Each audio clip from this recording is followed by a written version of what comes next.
I am Dr. Niraimathi, heading the Department of Computer Science with Artificial Intelligence and Machine Learning.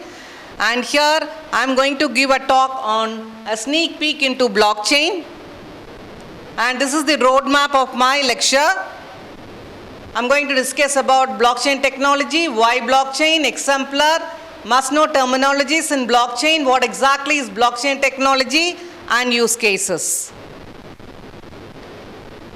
So blockchain technology has gained a lot of attention and momentum current times, and this is a brainchild of Satoshi Nakamoto, and this was initially a concept which was pursued with cryptocurrency, but it is an independent concept which has grown leaps and bounds. And these are the main concepts of blockchain.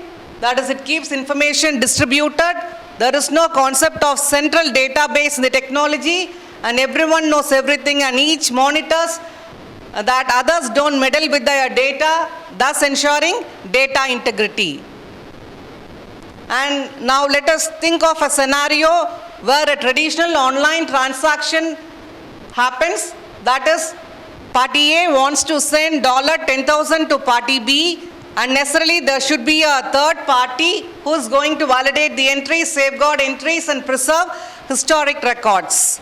And this is what happens with a distributed database. And distributed database has failed to answer these questions. That is, can we permanently store assets globally with trust, single ownership, identity management, easy transfer of assets, create illusion of a single global computer, centralized complexity and cost, and we should trust the database company. To overcome these limitations, we adopt blockchain technology. What exactly is a blockchain technology? A blockchain technology is open distributed ledger which records transaction between two parties in efficient and permanent way. And a distributed ledger is a database that is stored and updated independently by each node in the blockchain. The decentralized and distributed nature is what makes blockchain unique. In blockchain, the transactions are immutable. Every single node on the network processes every other transaction. And this is a good exemplar of a blockchain. That is, as an exemplar, we can have the Google Docs. In traditional document, what used to happen was when there were multiple persons who were responsible for updating a particular document, the document should be transferred back and forth between the persons, and this would lead to lose of track of some information or versions of the document. But what happens with Google Docs is all the person who are involved in editing a specific document can open the document and they can make their changes, and this will get reflected to every other person editing the document. This is what very similar to a blockchain technology. And some basic data structures which we need for implementing blockchain are hash pointers. A hash pointer is a kind of data structure that contains two parts, a pointer to where some information is stored and hash of the information. This smells much like a linked list. And what a hash is, it is a simple and one-way encrypted text of variable size to a fixed size code called hash.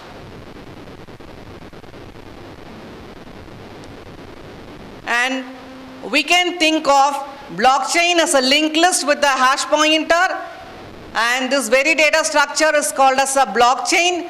And a simple linked list is a data structure in which the objects are arranged in a linear order, and the node holds some data and address to the next node. In a blockchain, pointer is replaced by a hash pointer.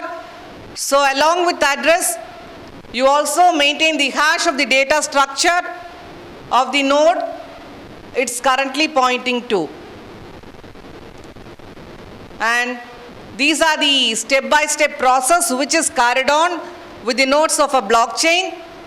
Whenever user requests a transaction, a block representing this particular transaction is created, and the block is transmitted to all other nodes in the network, and all the nodes in the network has to validate that particular node, and once the node is verified, it gets added to the blockchain.